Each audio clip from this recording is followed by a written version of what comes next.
नमस्कार दोस्तों, मेरा नाम उज्जवल और आप देख रहे हैं मेरा पर्सनल चैनल। बहुत सारे बच्चे नीचे कमेंट सेक्शन में लिख रहे हैं कि आप हो कौन, कहाँ से आ गए हो, ऐसे कैसे टपक गए हो और आप इस कंट्रोवर्सी का फायदा उठा रहे हो सब्सक्राइबर गेन करने के लिए। ये सारे कमेंट्स पढ़ने के बाद पहले तो मेरे को हंसी आई, उसके बाद मेरे को लगा कि मुझे बताना तो चाहिए यार कि मैं हूं कौन। तो सारे बच्चे जो पूछ रहे हैं कि मैं हूं कौन, मैं आपको बताने वाला हूं मैं हूं कौन। और जब मैं ये बताऊंगा मैं हूं कौन, तो आपकी आंखें जो है फटी की फटी रह जाएगी। और ये वीडियो तो होनी चाहिए यार, सबका जानना भी जरूरी है कि मैं हूं कौन। और ये जो सारे के सारे महानुभाव, the king, the super king, the बाकी सारे लोग आए हैं, इन सब को पहले प्लेटफॉर्म किसने दिया ये भी आपको पता होना चाहिए। सबसे पहले यूट्यूब की दुनिया में आके सबसे ज्यादा मेहनत करके सारे एसएससी सीजीएल के बच्चों को किसने पढ़ाया ये भी आपको पता होना चाहिए। मैं अब क्यों नहीं पढ़ा रहा हूं ये भी पता होना चाहिए। लेकिन इस बात की चर्चा करूंगा वीडियो के अंत में। मेरी कल सुबह एक पटना में मीटिंग है और उसके बाद बहुत सारी डिटेल में चर्चाएं करने वाला हूं जो है मैं आप लोगों के बीच में इस चैनल पे, तो चैनल को सब्सक्राइब कर लीजिएगा। लेकिन उसके पहले आज मैं कुछ मैथ के क्वेश्चन लेके आया हूं जिसमें मैं आपको बताना चाह रहा हूं कि अच्छा देखो मैं ये 10 क्वेश्चन पढ़ा रहा हूं और अच्छा आप सारे टीचर्स को ढूंढ के लेके आओ और देखो क्या इससे अलग हटके कोई इसमें मेथड पढ़ा रहा है क्या, कि जो मेथड मैं पढ़ा रहा हूं वो आपके जो है मोहित गोयल सर पढ़ा रहे हैं या फिर अभिनव शर्मा सर पढ़ा रहे हैं या गगन सर पढ़ा रहे हैं या तो फिर जो है वो राकेश यादव सर पढ़ा रहे हैं। ये सारे क्वेश्चन किसी न किसी टीचर की क्लासरूम से पिक किए गए हैं। और आप देखना एक बार कि क्या ये मेथड ऐसे है जो हमारे जैसा बंदा जो मैथ्स नहीं पढ़ाता रहा, जो इंग्लिश पढ़ाता रहा, मैं अगर पढ़ा सकता हूँ तो इसमें कौन सा बड़ा हुआ वाली बात है। जो बच्चों को इतना बोला जाता है मैथ्स बहुत हवा है, मैथ्स बहुत हवा है, मैथ्स बहुत हवा है, ये सारे वो चुनिंदा सवाल है जिसपे बहुत हड़कंप मचाते हैं टीचर। अब जैसा ये सवाल है, सवाल नंबर 1, कुछ 8-10 सवाल कराऊंगा, समय तो थोड़ा रखिए क्योंकि मेरे विषय में अच्छे से जानने से पहले ये समझ तो लो कि बंदे के पास कितना दम है, कितनी पर्सनालिटी में दम है और वाकई में दम है कि नहीं दम है। और ये जो आप बोल रहे हो कि चैनल पे सब्सक्राइबर नहीं है, मैं अभी बताऊंगा मेरे पास कितने यूट्यूब चैनल है, कितने मिलियंस के यूट्यूब चैनल है, कितना बड़ा अंपायर है मेरा जो है, क्या क्या मैं हूँ। बहुत सारे बच्चे जानते भी हैं और जो लोग नहीं जानते हैं उनसे भी अपने आप को रूबरू करूंगा। मैंने इस चैनल का नाम रखा है उज्जवल सर अनफिल्टर्ड, क्योंकि मैं बेबाक होकर यहाँ पे बात करने वाला हूँ। क्योंकि मैंने बहुत लंबे समय तक ये चाहा है कि मैं कुछ अच्छा काम कर पाऊं, कुछ अच्छा काम कर पाऊं। तो बस उस अच्छे काम करने के चक्कर में कई बार अपनी जुबान बंद रखनी पड़ी, कई बार जो है जहर का घूंट पी के चुप रहना पड़ता है। लेकिन मैंने जानबूझ के चैनल खोला है ताकि मैं इसमें बेबाक तरीके से अपनी बात को रख पाऊं। चलो, एक तो मैथ का खेला बहुत चल रहा है, पहले तो ये मैथ का खेला निपटाना है कि बहुत ही सुपर किंग, फलाना किंग, ठिकाना किंग। मैं बिल्कुल नहीं बोलूंगा कि मैं मैथ्स का बेहतर टीचर हूं। मैं तो बस ये बता रहा हूं, मैं सवाल करा रहा हूं। सवाल को देखो, अगर मेरे जैसा बंदा करा सकता है तो कोई भी करा सकता है। मैं तो मैथ का मास्टर भी नहीं हूं और इन सवालों में क्या ही रखा है यार कि ये ऐसे मेथड नहीं कोई सुपर किंग बनने लायक है। मैं बता रहा हूं जो बच्चे एसएससी की तैयारी कर रहे हैं, इन मैथ के क्वेश्चंस में कुछ नहीं है, बहुत हलवा है, बहुत नॉर्मल है। नॉर्मल बेसिक्स आपको पता होना चाहिए, प्रैक्टिस सही से होना चाहिए। अब जैसे एक क्वेश्चन है, एक व्यापारी 32% लाभ पर दाल बेचता है और वास्तविक माप से 20% कम वजन का उपयोग करता है, उसका लाभ प्रतिशत ज्ञात कीजिए। अभी प्री के पेपर होने वाले हैं तो इस तरीके के बहुत सारे क्वेश्चन आपको प्री के एग्जाम में देखने को मिलेगा और ये अच्छे क्वेश्चंस में से माना जाता है, प्री के एग्जाम में आता है। अब इस क्वेश्चन में क्या ही दम है आप बताओ। और बहुत सारे टीचर के क्लासरूम में देखोगे इसमें बहुत बढ़ाया जाता है, ये ऐसे नहीं किया जाता, ऐसे किया जाता है। इन क्वेश्चनों में क्या ही दम है यार। अब मान लो कि कोई चीज है जो 100 रुपए की है, ठीक है। व्यापारी ने क्या किया, 32% लाभ पर इसे बेचने का फैसला किया। तो 32% लाभ पे बेचेगा तो 132 रुपए में बेचेगा। और उसने ये डिसाइड किया कि भाई जब वो तौल कर रहा होगा तब भी चीटिंग करेगा, तब चीटिंग करेगा। तो चीटिंग कैसे करेगा, वो 100 रुपए चार्ज करेगा, 100 रुपए चार्ज करेगा, लेकिन सामान कितने का देगा, 80 रुपए का देगा। या यूं कह दो कि 100 केजी कहेगा लेकिन देगा कितना, 80 केजी का। तो 100 रुपए की कीमत ले रहा है वो, लेकिन सामान कितने रुपए का दे रहा है, 80 रुपए का दे रहा है। तो दो तरीके से गेन कमा रहा है, एक तो 100 का 132 में लिस्ट करके और एक तो 100 रुपए पैसे ले रहा है और सामान कितना 80 रुपए का दे रहा है। इन्हीं दोनों को सक्सेसिव मेथड से निकाल के आप सॉल्व करते हो। यही तरीका आपको बताया जाता है, ये रेशियो से सॉल्व किया जाता है और रेशियो से बहुत आसानी से सॉल्व भी हो जाता है। अब इसको रेशियो सॉल्व करोगे, ये कट जाएगा, यहां से काटोगे तो 4 से कटेगा, यहां जाएगा 20 और इसको काटोगे यहां जाएगा 33। 4 3 12, 4 3 12, तो 20 की चीज किसी को 33 रुपए में बेची जा रही है। अब इस पे प्रॉफिट निकालना है, कितना प्रॉफिट है, यहां से देखो 13 रुपए का प्रॉफिट है और 13 रुपए का प्रॉफिट है 20 पे, तो 13/20 आपका प्रॉफिट हो गया। परसेंटेज में निकालना, 100 से गुणा कर दो, 20 पंचे 100 और 13 पचे 65। अब बताओ इस सवाल में क्या है। अलग अलग टीचर के क्लासरूम में देखिएगा इसमें बहुत सारा हवा बनाया गया होगा। अब इसमें कौन सा इतना बड़ा मेथड है जो वो सिखाए डाल रहे हैं और दूसरा टीचर नहीं सिखा पाएगा। और आप लोग भी ऐसी चीज हो कि नहीं बैठ जाते हो, नहीं वाले किंग है, वो सुपर किंग है, फलाना किंग है, क्या है इस क्वेश्चन में यार। और बताते हैं यार मैं बड़ा यूनिक स्टाइल से सिखा रहा हूं। अब इसमें क्या यूनिक स्टाइल है यार, ये सारे टीचर्स को पता होगा, किसको नहीं पता होगा? मेरे को पता, तो मैं तो मानता हूं सबको पता है। जरा ढूंढ के बताना कि इसके अलावा कोई और इससे बेहतर कोई मेथड पढ़ा रहा है, सभी को पता है यार। जरा दूसरा क्वेश्चन देखना, दो समरूप त्रिभुजों के क्षेत्रफल का औसत 706.5 मीटर स्क्वायर है, जिनके परिमाप 6:11 के अनुपात में है। दोनों त्रिभुजों के क्षेत्रफल में अंतर का 20% क्या होगा, ये सवाल पूछ रहा है। अब देखो, इसमें छोटे मोटे कंसेप्ट लगने हैं। अगर आपको परिमाप दिया हुआ है और एरिया पूछ रहा है, अगर मतलब परिमाप का अगर रेशियो दे रहा है दो समरूप त्रिभुजों का, अगर एरिया का पूछ रहा है, तो क्या होता है कि इसका स्क्वायर करोगे तो एरिया का आ जाएगा। अगर आपको एरिया का A1 रेशियो A2 निकालना है दो समरूप त्रिभुजों का, अगर परिमाप का रेशियो दिया हुआ तो इसका जस्ट स्क्वायर जो है होता है, बेसिक फंडा है यार, साइड्स के स्क्वायर के प्रोपोर्शनल होता है। तो ये 4 इंटू जो है आपका क्या होता है, साइड होता है, या 3 इंटू साइड होता है, या जितने साइड की साइड होती है, ये सब पे अप्लाई होता है। तो 6 का स्क्वायर करोगे कितना हो जाएगा, 36, और 11 का स्क्वायर करोगे 121 हो जाएगा। तो एरिया का जो स्क्वायर हो जाएगा वो क्या हो जाएगा, 36 रेशियो 1:1 हो जाएगा। कह क्या रहा है, दोनों त्रिभुजों के क्षेत्रफल का अंतर, ये हम रेशियो में लिख रहे हैं, इन दोनों के बीच का अंतर कितना है, जरा ध्यान से देखो। 85 है, इसको हटाओगे 85 है। बोल रहा है अंतर का 20% निकालना है, अंतर का 20% निकाल लो। अंतर का जैसे ही 20% निकालोगे, इसका 1/5 निकलेगा, कितना आ जाएगा, 17 आ जाएगा। कितना आ जाएगा, 17 आ जाएगा। ये आपने रेशियो से यूनिट में निकाल दिया, 17 यूनिट होगा। लेकिन सवाल में क्या दिया है, सवाल में ये दिया हुआ है कि A1 और A2 का जो एवरेज है 706.5 है। तो अगर मैं बोलूं A1 प्लस A2 निकालना है, A1 प्लस A2 निकालना है, ये A1 प्लस A2/2 है, ये 706.5 गुणा 2 हो जाएगा। अब ये पूछा जाए कि ये जो वैल्यू है कितने यूनिट की वैल्यू है, अगर यहां पे भी आप जोड़ लो तो ये हो जाएगा टोटल 157। तो 157 की वैल्यू दी है, ये 17 की वैल्यू आपको निकालनी है।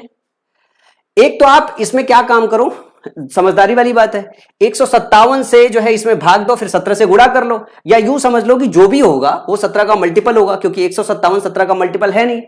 तो 17 का मल्टीपल आपका ऑप्शन होगा, 157 होगा नहीं क्योंकि 17 का मल्टीपल नहीं है। 17 का मल्टीपल कोई होगा, यहां से देखो 17 9 153, ऑप्शन 3 सही हो जाएगा, ऑप्शन बी और ऑप्शन डी 17 का मल्टीपल नहीं है।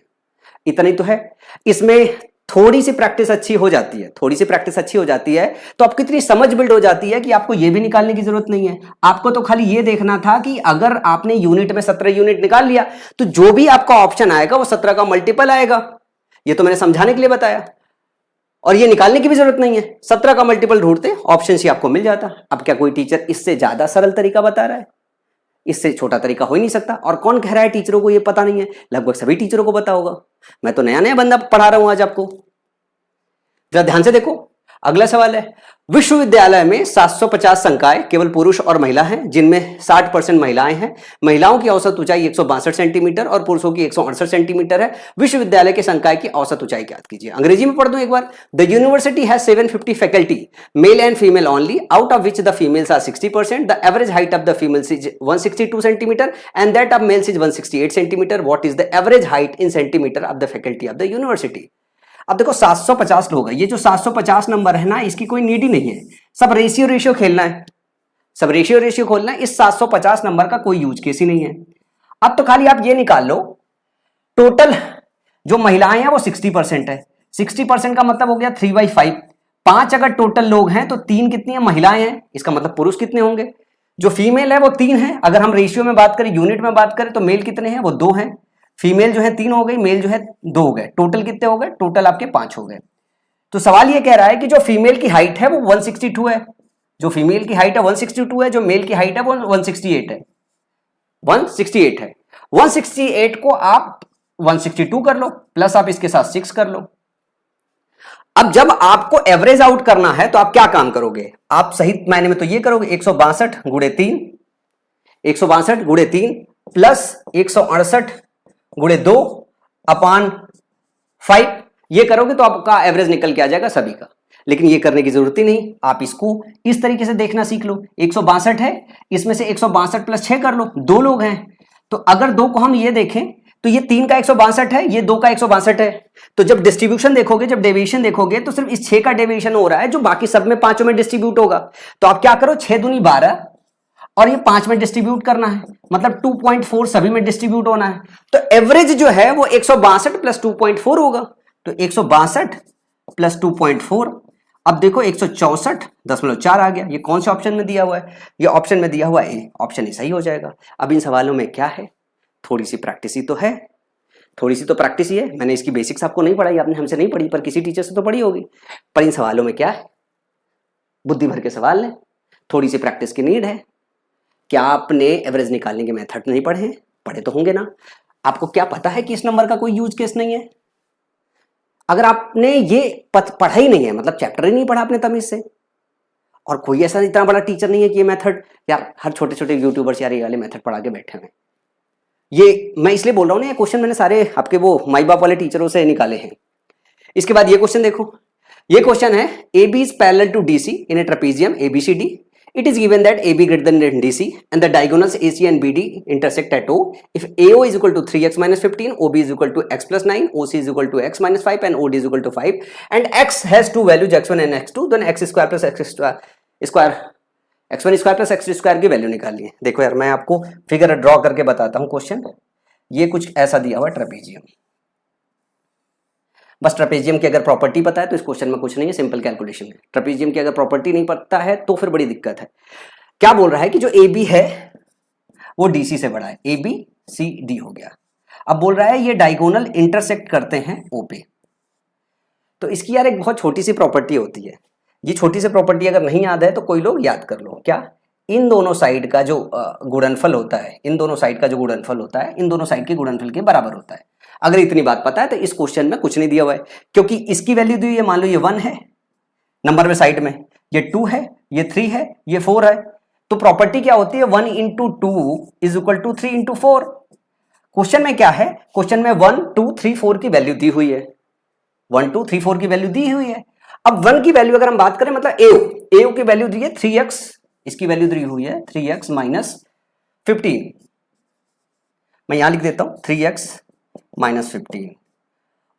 अब इसको गुणा करना है किसके साथ, ओडी के साथ गुणा करना है। देखो ओडी दिया होगा 5, ये किसके बराबर है, ध्यान से देखोगे तो ये बराबर है आपका ओसी गुणे ओबी के। ओसी कहां पे दिया हुआ है, ओसी दिया हुआ है x माइनस 5, और फिर उसके बाद आपका दिया होगा ओसी के बाद आपका ओबी दिया होगा कहीं ना कहीं, ओबी दिया हुआ x प्लस 9 ये दिया हुआ है। अब x प्लस 9 दिया हुआ है, इनको आपको सॉल्व करना है। जब ये गुणा करोगे तो क्वाड्रेटिक इक्वेशन बनेगी, क्वाड्रेटिक इक्वेशन बनेगी, इसको सॉल्व करोगे तो x की दो वैल्यू आएगी, एक 4 आएगी और एक 5 आएगी। एक बार सॉल्व करके देख लेते हैं। 3x माइनस 15 इंटू 5, तो 5 करोगे तो 15x हो जाएगा, माइनस 15 15 5 75 इज इक्वल टू, इधर से करोगे ये हो जाएगा x square minus 45 plus 9x minus 5x plus 4x। जोड़ने घटाने आता है कि नहीं, जोड़ने घटाने सबको प्रॉपरली आना चाहिए, और जोड़ने घटाने नहीं आ रहा तो दिक्कत होगा। एक्स स्क्वायर और इधर जब लेके आओगे माइनस 11x आ जाएगा, और ये जब इधर पे आएगा तो प्लस 30 आ जाएगा। तो ये जो x की वैल्यू आएगी, एक वैल्यू 5 आएगी और एक वैल्यू 6 आएगी। और जैसे एक वैल्यू 5 आएगी एक वैल्यू 6 आएगी, तो आपको क्या काम करना है, x1 square plus x2 square निकालना है। 5 के स्क्वायर प्लस 6 के स्क्वायर, 25 प्लस 36, 25 और 36 कितना होता है, बस इतना ही तो जोड़ना है। ऑप्शन देख लो, 25 36 61 होता है, ऑप्शन नंबर भी करेक्ट हो जाएगा। पर इतना ही सवाल है, लेकिन इसका भी बड़ा हुआ बनाया जाता है। प्रॉपर्टीज तो आपको याद रखनी पड़ेगी, जब आप ज्योमेट्री पढ़ रहे हो तो ज्योमेट्री में आपको प्रॉपर्टीज याद रखनी पड़ती है। अब ये प्रैक्टिस पे डिपेंड करता है कि आपकी प्रॉपर प्रैक्टिस है या नहीं है। अब चलो दूसरा क्वेश्चन दिखाता हूं जिसका बहुत बड़ा हुआ बनाया जाता है। ये आपके सिलेक्शन फेज 12 में आया था और क्वेश्चन बहुत ही बेकार था, बहुत ही घटिया था, इस तरीके से बना के दे दिया गया था। ये देखो लिखा हुआ है ऊपर cos 25 minus sine 65 upon cos 25 plus sine 65। अगर ध्यान से इसको देखोगे तो ये लिखा क्या हुआ है, ये cos 25 पे तो लिखा है। क्या प्रॉपर्टी आपको याद है कि नहीं, प्रॉपर्टी आपको याद है, cos 90 minus theta sine 90 minus theta is equal to क्या होता है, cos थीटा होता है। तो साइन इसको लिख सकते हो 65 को 90 माइनस 25 इज इक्वल टू, ये क्या हो जाएगा आपका cos 25। तो cos 25 और ये भी cos 25 लग जाए, कट जाएगा, जीरो पे में किसी भी चीज का भाग दोगे वो क्या ही आएगा, वो जीरो ही आएगा। तो ऑप्शन डी क्या हो जाएगा, करेक्ट हो जाएगा। ऐसे ऐसे वाहियात सवाल आपके एग्जाम में आते हैं और इस पे भी लेके बहुत कलाकारी दिखाई जाती है। अरे क्या ही पढ़ाना है, क्या ही पढ़ाना, मैथ्स के कितने बड़े बड़े मास्टर हो गए हैं। चलो अगला सवाल देखो, ये सवाल है, इसमें भी टीचर कलाकारी दिखाते हैं। यार क्या बड़ा बड़ा मेथड है। बोल रहा है एक व्यापारी अपने माल पर लागत मूल्य से 32% अधिक अंकित करता है। कह रहा है कि 100 की चीज एक व्यापारी 132 रुपए में अंकित करता है और इस पे 10% की क्या करता है, कटौती करता है, इस पे माइनस 10% करता है। अगर खाली ये लिखते वक्त ही आपको इसका 10% निकालना, मतलब 13.2 रुपए की इस पे छूट दे देगा, यही देगा ना भाई। इस पे 10% कटौती दे रहा है तो 132 का 13.2 रुपए की छूट दे देगा। 13.2 रुपए की जब छूट देगा तो बेचेगा कितने में? 118.8 में बेचेगा। पूछ रहा है कितने प्रतिशत लाभ कमाएगा। अरे अब फाइनली वो 100 की चीज 118.8 में बेच रहा है, तो 100 पे कितने का प्रॉफिट हो रहा है? 18.8 का। कितना परसेंटेज में प्रॉफिट हो रहा है? 18.8 का। यही तो सवाल है। अब इन सवालों में क्या ही है, इतने का प्रॉफिट हो रहा है। ऑप्शन आपके पास दिया हुआ है, ऑप्शन नंबर बी जो है करेक्ट हो जाएगा। इन सवालों में क्या है आप बताओ मेरे को, इतना हुआ क्यों बनाया जा रहा है इन सवालों का? जरा और दिखाता हूं मैं सवाल, जरा ध्यान से देखो। दिया हुआ है ये क्वेश्चन नंबर 7 थोड़ा अच्छा था, पर इन क्वेश्चन में ही क्या है, अगर आपको बेसिक प्रॉपर्टी सर्किल की पता है तो बहुत आसान होगा ये करना कराना। जरा मैं आपको दिखाता हूं, ये मैं क्वेश्चन में फिगर डायग्राम बना के आपको दिखाता हूं।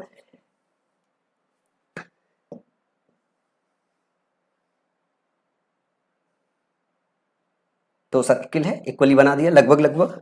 अब क्या कह रहा है सवाल में, सवाल में एक बात बोल रहा है कि ये मान लो एक दो सर्किल है, दोनों की जो रेडियस है वो कितनी है? वो 7 है। और ये जो है इसकी भी जो डायमेंशन है, जो इसका कॉमन कॉर्ड है उसका भी जो लेंथ है वो 7 है।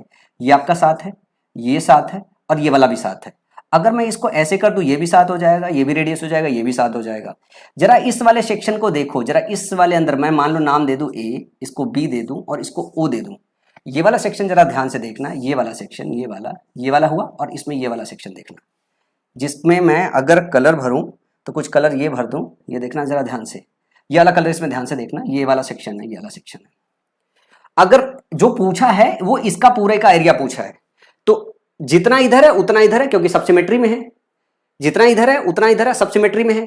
अगर मैं इसका एरिया निकाल के 2 गुना कर दूं, हमारे सवाल का जवाब मिल जाएगा। यही पूछा है सवाल में। ये क्या दिया हुआ है? ये 7, ये 7 और ये 7 दिया हुआ है। ये 7, ये 7, ये 7 और ये जो डिग्री निकल के आएगी 60 डिग्री निकल के आएगी, इक्विलेटरल ट्रायंगल बनेगा। तो इसका एरिया निकाल लोगे और पूरे का एरिया निकाल सकते हो। इसका एरिया निकालोगे तो 2√3/4 ए स्क्वायर होता है, भुजा का स्क्वायर, मतलब 7 का स्क्वायर हो जाएगा। ये किसका हो जाएगा? ये इस वाले का एरिया हो जाएगा। अगर मैं पूरे के एरिया की बात करूं, पूरे का एरिया कितना हो जाएगा इसका, तो आर्क का एरिया निकालने आता है। आर्क का एरिया होता है पाई आर स्क्वायर, ये तो टोटल का होता है। फिर ये कितने डिग्री में आर्क बना हुआ? 60 डिग्री में, तो सिर्फ 60 डिग्री का एरिया चाहिए। टोटल जो ये आपका पाई आर स्क्वायर होता है वो 360 डिग्री का एरिया होता है, तो 60 डिग्री का एरिया निकालना है। तो ये हो गया आपका पाई, और आर स्क्वायर क्या हो गया? 7 रेडियस का स्क्वायर, और 60/360 ये क्या हो गया? 1/6 हो गया। अब आपको पूरा मिल गया और ये मिल गया। तो इस छोटे से एरिया को, जो रिक्वायर्ड एरिया है आपका, जो रिक्वायर्ड एरिया है वो 2 गुना हो जाएगा इस वाले एरिया का। अब इस वाले एरिया का एरिया कैसे निकालोगे? ये पूरा निकालोगे, पाई 7 का स्क्वायर बाई 6 माइनस, और अगर हम यहां बात करें √3/4 7 का स्क्वायर, इसी को सॉल्व करोगे, यही आपका जवाब है। इस सवाल में क्या ऐसा है, इस सवाल में क्या ऐसा है जो नहीं लग पाएगा? जरा ध्यान से देखो। अब इसमें अगर निकालोगे तो 7 का स्क्वायर निकाल लो, निकाल सकते हो ना। 7 का स्क्वायर निकालोगे 49, बाहर 2 लिखा हुआ है तो 98 हो जाएगा, सब में 98, इसी फॉर्मेट में बनाना है आपको। तो सिर्फ 7 का स्क्वायर निकालोगे, 2 बाहर लिखा हुआ है, 98 हो जाएगा। ये हो जाएगा पाई/6 माइनस √3/4। देखो पाई/6 माइनस √3/4 कहीं लिखा हुआ है, पाई/6 माइनस √3/4, ऑप्शन नंबर डी आपका करेक्ट हो जाएगा। इन सवालों में कुछ नहीं रखा है, बेसिक प्रॉपर्टीज अगर आपको पता है तो। लेकिन मास्टर आपको इन सवालों का इतना हुआ बनाएंगे, इतना हुआ बनाएंगे, जैसे पूछो मत क्या है। अच्छा, इस पूरे सवाल को निकालने में क्या चाहिए? जानकारी चाहिए थी। ये बस जानकारी चाहिए थी कि ये इक्विलेटरल ट्रायंगल बन रहा है, पॉइंट नंबर 1। इक्विलेटरल ट्रायंगल का जो एरिया होता है √3/4 भुजा का स्क्वायर होता है। और आर्क जो होता है, आर्क का जो एरिया होता है, एरिया ऑफ आर्क जो होता है पाई आर स्क्वायर का टोटल है, थीटा में बना हुआ आर्क है, तो पाई आर स्क्वायर 360 डिग्री का होता है। जितने एंगल का चाहिए उससे गुणा कर दो। यही तो बेसिक फॉर्मूला लग के घट के सारा का सारा काम बना हुआ है। मतलब इन सवालों में कोई ज्यादा जान थोड़ा होती है, अगर आपने थोड़ी भी मेहनत कर रखी। अगर बीए वाला बच्चा है तो थोड़ा उसे मुश्किलात होता है, लेकिन अगर बीएससी बीटेक वाला बच्चा है तो सब मजाक वाले सवाल हैं, सेकंड्स के सवाल हैं। इन सवालों में कोई दम नहीं है। जरा अगला सवाल देखो, ये सवाल है, ये जब हम लोग चौथी या 5वीं स्टैंडर्ड में थे तब हमें खूब ये सिखाया जाता था। क्या सिखाया जाता था? दिया है 2a = 3b = 6b = 9d = 12b = 18f। अब क्या है, बोल रहा है कि a + b upon c + d + e + f की वैल्यू बताना है, इसकी वैल्यू बताना है। अब आदमी का दिमाग काम नहीं करता। अरे जब सब आपस में बराबर है तो इसे कॉमन वैल्यू कोई के मान सकते हो, और के मानने के बजाय ज्यादा बेटर होता है कि एक न्यूमेरिक, बचपन में जब हम पढ़ते थे तो हम के मान के इन सवालों को सॉल्व करते थे। अगर आपको छठवां सातवां आठवां स्टार्ट हो तो मेरे एक मास्टर साहब थे, इस तरीके के सवाल गलत होने पे ना भाई आधा डंडा पकड़ के भी मारते थे अगर मेरे आधे नंबर टेस्ट में कम आ जाते थे। तो इसको के मानने के बजाय इन सबके एलसीएम मान लो। अगर इन सबका एलसीएम अगर मान लोगे तो 36 लगभग सब कट जाएगा। 36 ले लो। जब 36 ले लोगे तो 2a बराबर भी 36 है, 3b बराबर भी 36 है, 6c बराबर भी 36 है, 9d बराबर भी 36 है, 12e बराबर भी 36 है, 18f बराबर भी 36 है। तो यहां से निकाल सकते हो। जो a का मान निकालोगे वो निकल आएगा 18 दूनी 36, b का मान निकालोगे 12 तेई 36, c का मान निकालोगे 6 6 का 36, 9 का मान लोगे 9 चौक 36, e का मान निकालोगे 12 तेई 36 और f का मान निकालोगे 2 निकल के आ जाएगा। ये सारे के सारे मान निकल आएंगे। अब इसमें रख दो, a प्लस बी पूछा है, ये a है ये p है, 18 12 कितना हो गया 30 हो गया ऊपर। फिर बोल रहा है सी डी ई एफ, बाकी सबको जोड़ दो, 6 4 10 3 13 2 15, 15 दूना 30। अब इस सवाल में क्या है, ऑप्शन इसका करेक्ट जो होगा ऑप्शन नंबर बी हो जाएगा। क्या ये आपको 36 मानने नहीं आ रहा है? छठवां सातवां आठवां स्टैंडर्ड याद नहीं है किस तरीके के सवालों को कैसे करते हैं? भाई जब सब आपस में बराबर है तो कॉमन वैल्यू मान लो ना, और वो कॉमन वैल्यू ऐसे मान लो जिससे सब कट जाए। जब हम छठवीं सातवीं आठवीं में पढ़ते थे तब ये 36 मानना नहीं सिखाया जाता था, तब ये मानना सिखाया जाता था कि इसके बराबर के मान लो और फिर ए की वैल्यू निकाल लो, ये आ जाएगा k/2। के में सॉल्व कराया जाता था। तो क्योंकि ये ए बी ऊपर इक्वल है, मतलब इनके पावर इक्वल है, तो के सब जगह से कट जाएगा, फाइनली कैलकुलेशन बड़ा हो जाता। लेकिन 36 मानने पे कैलकुलेशन छोटा हो जाता है। तो जब कॉम्पिटेटिव एग्जाम की तैयारी करते हो तो आपको सारे टीचर आपको यही मेथड पढ़ा देते हैं। अब इसमें कौन सा इतना बड़ा चीज है जो आप सीख नहीं सकते हो, और इसका क्या हुआ बनाने लायक है? देखो जो बच्चा नया है ना, जिसको मैथ सीखना, इस चैनल पे जोड़ो मेरे को। मैं एक तो बताऊंगा मैं हूं कौन, और दूसरा एक बात और भी बताने वाला हूं कि मैं आपको सिखाने वाला हूं मैथ कितना हलवा है यार।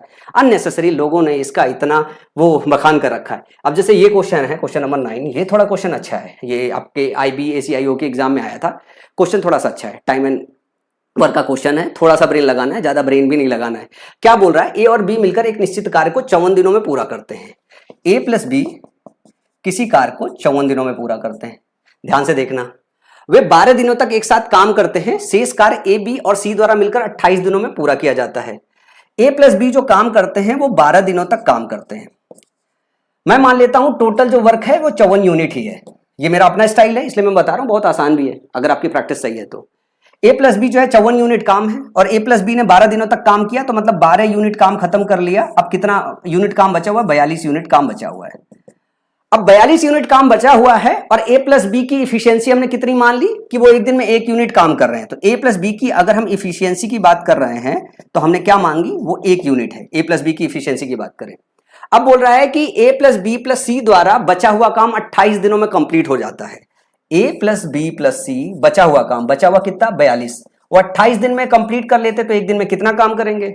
अगर 7 चौक 28, 7 छंग 42, और ये हो गया 7 चौक 28, ये हो गया 3/2।